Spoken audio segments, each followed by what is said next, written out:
एक नंबर सवाल है आपका, दही वाली मंगम्मा कहानी का कहानीकार कौन है। बोर्ड मतलब क्वेश्चन है, एग्जाम में यह पूछ सकता है, आपको इसे याद कर लेना है। दही वाली मंगम्मा कहानी का कहानीकार कौन है। तो दही वाली मंगम्मा कहानी का कहानीकार श्रीनिवास है। ऑप्शन नंबर ए इसका करेक्ट आंसर है। चलिए अगला सवाल लिखते हैं। 2 नंबर सवाल दिया है, मंगम्मा के गांव का नाम था। मंगम्मा के गांव का नाम था, तो मंगम्मा के गांव का नाम था वेंकटपुर। ऑप्शन नंबर सी इसका करेक्ट आंसर है। 3 नंबर सवाल है, रंगप्पा कहाँ का रहने वाला था। रंगप्पा कहाँ के रहने वाला था। तो रंगप्पा वेंकटपुर का ही रहने वाला था। ऑप्शन नंबर डी इसका करेक्ट आंसर है। 4 नंबर सवाल दिया है, लेखक ने कहानी में मगरमच्छ की उपमा किसको दिया है। लेखक ने कहानी में मगरमच्छ की उपमा किसको दिया है। तो वो बहू को दिया है। ऑप्शन नंबर बी इसका सही जवाब है। 5 नंबर सवाल है, मंगम्मा से कौन कर्ज मांग रहा था। मंगम्मा से कौन कर्ज मांग रहा था।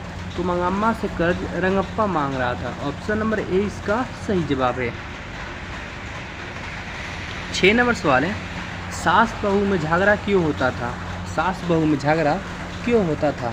तो सास बहू में जो झगड़ा होता था उसका कारण था बच्चे को पीटने के लिए, यानी बहू बच्चे को पीटती थी तो सास को यह बर्दाश्त नहीं होता था, इसलिए झगड़ा होता था।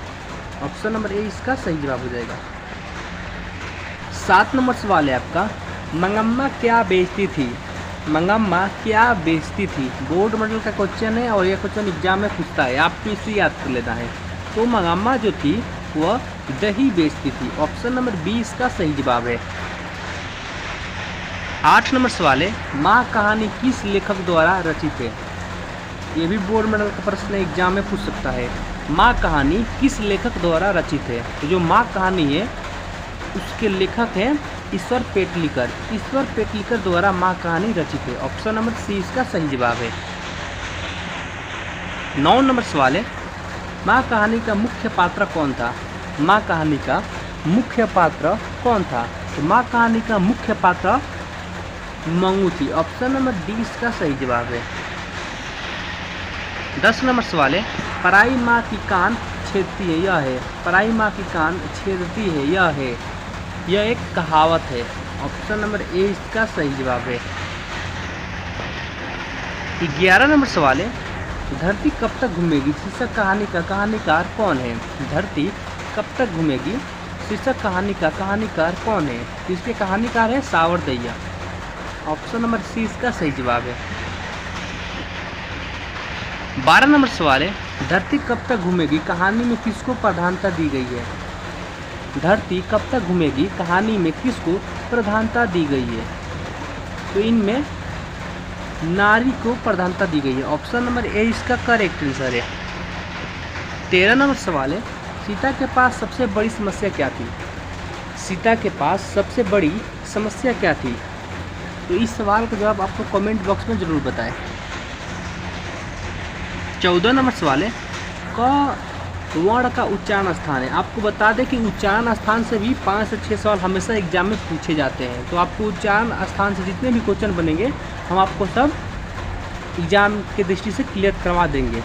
तो क का उच्चारण स्थान होता है कंठ। ऑप्शन नंबर ए इसका करेक्ट आंसर है। ये सवाल पूछा था बोर्ड में के एग्जाम में, याद रखिएगा इस सवाल को।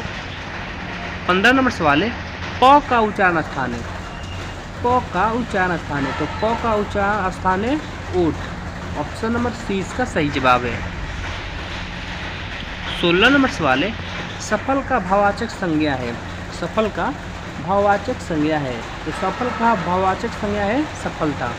ऑप्शन नंबर सी इसका सही जवाब है। 17 नंबर सवाल है, संज्ञा के कितने भेद होते हैं। संज्ञा के कितने भेद होते हैं। तो संज्ञा के कुल 5 भेद होते हैं। ऑप्शन नंबर सी इसका करेक्ट आंसर है। 18 नंबर सवाल है, शराब संज्ञा है, यानी शराब कौन सा संज्ञा है। तो शराब द्रव्यवाचक संज्ञा है। ऑप्शन नंबर डी इसका करेक्ट आंसर है। 19 नंबर सवाल है आपका, वचन के कितने भेद है। वचन के कितने भेद है। तो वचन के दो भेद है। ऑप्शन नंबर बी इसका करेक्ट आंसर है। चलिए अगला सवाल देखते हैं 20 नंबर।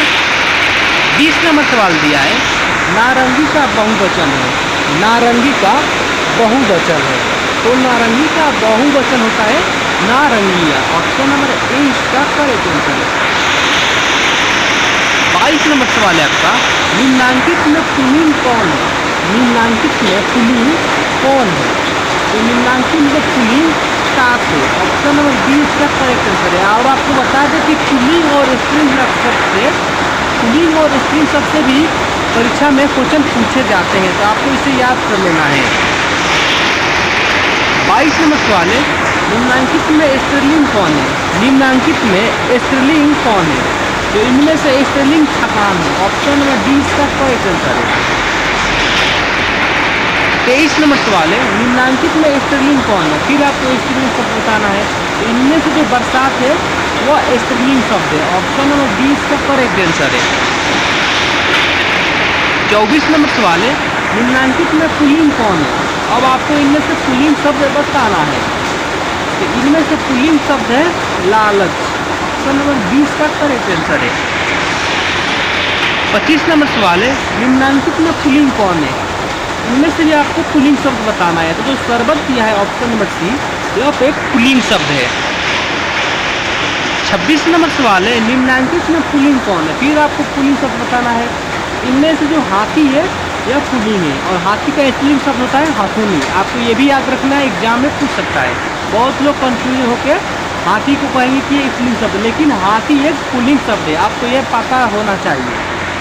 चलिए अगला सवाल लिखते हैं 27 नंबर। 27 नंबर सवाल दिया है, जनतंत्र का जन्म कविता के कवि है। बोर्ड में क्वेश्चन एग्जाम में पूछ सकता है। जनतंत्र का जन्म कविता के कवि है, तो जनतंत्र का जन्म कविता के कवि है Ramdhari Singh Dinkar. Option number D इसका करेक्ट आंसर है। 29 नंबर सवाल है, रामधारी सिंह दिनकर किस गांव के निवासी थे? रामधारी सिंह दिनकर किस गांव के निवासी थे?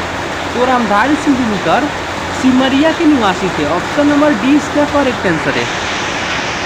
अगला सवाल है आपका, दिनकर जी की रचना है।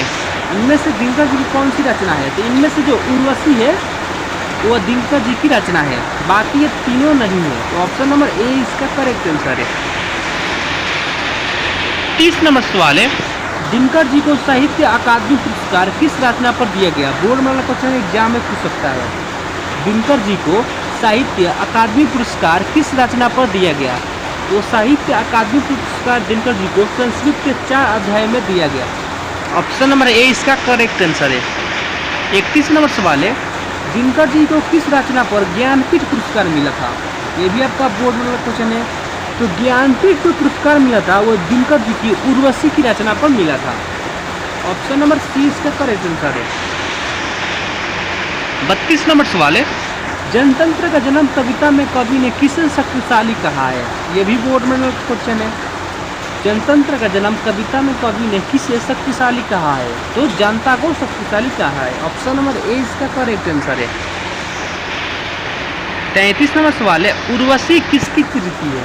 उर्वशी किसकी कृति है? तो उर्वशी रामधारी सिंह दिनकर की कृति है। ऑप्शन नंबर बी इसका करेक्ट आंसर है। 34 नंबर सवाल है, सुमित्रा नंदन पंत ने मिट्टी की प्रतिमा उदासीनी किसे कहा है? सुमित्रा नंदन पंत ने मिट्टी की प्रतिमा उदासीनी किसे कहा है? तो वह भारत माता को कहा है। ऑप्शन नंबर डी इसका करेक्ट आंसर है। 35 नंबर सवाल है, सुमित्रा नंदन पंत का जन्म कहाँ हुआ था? तो सुमित्रा नंदन पंत का जन्म हुआ था कौसानी उत्तराखंड में। ऑप्शन नंबर ए इसका करेक्ट आंसर है।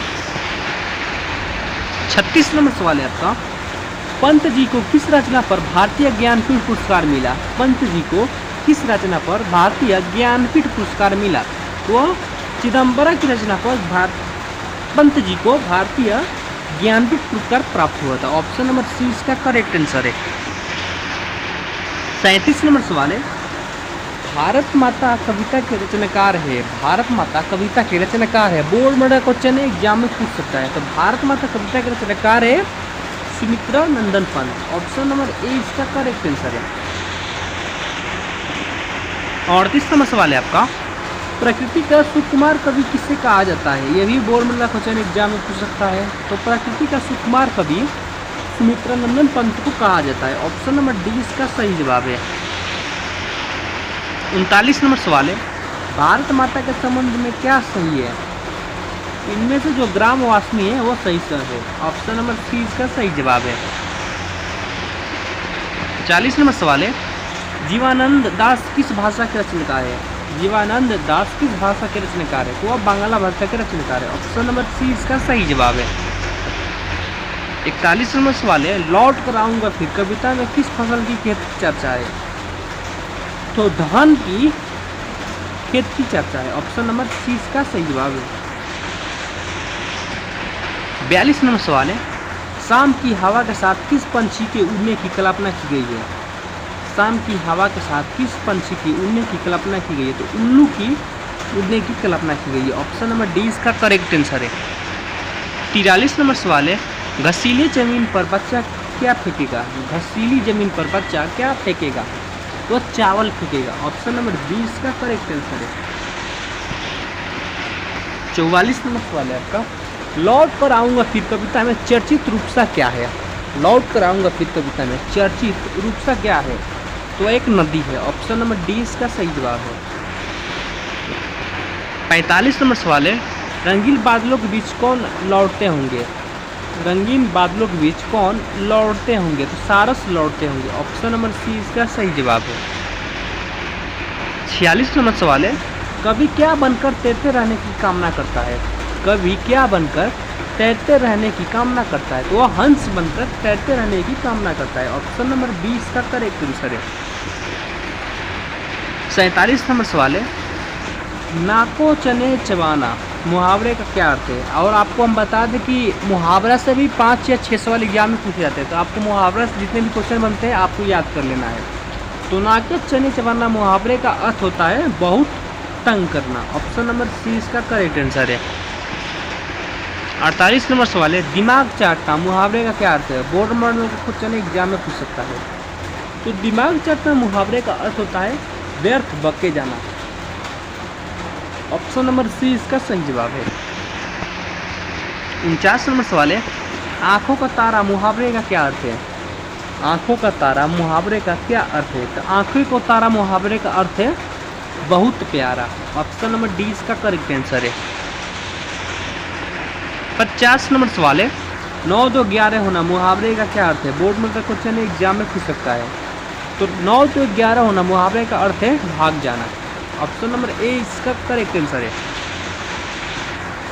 अगर आप चैनल पर पहली बार चैनल को सब्सक्राइब कर लें, वीडियो को लाइक करें और शेयर करें ताकि दूसरे विद्यार्थियों को भी हेल्प हो सके। और जितने भी विद्यार्थी बिहार बोर्ड क्लास 10 10वीं का एग्ज़ाम देने वाले हैं 2025 में, उनके पास ये वीडियो ज़रूर शेयर करें ताकि उनको अच्छी तरह से एग्ज़ाम की तैयारी कर सके। और हिंदी में कम से कम 50 ऑब्जेक्टिव में 45 ऑब्जेक्टिव टिक लगा कर आए या 50 में 50 टिक लगा कर आए।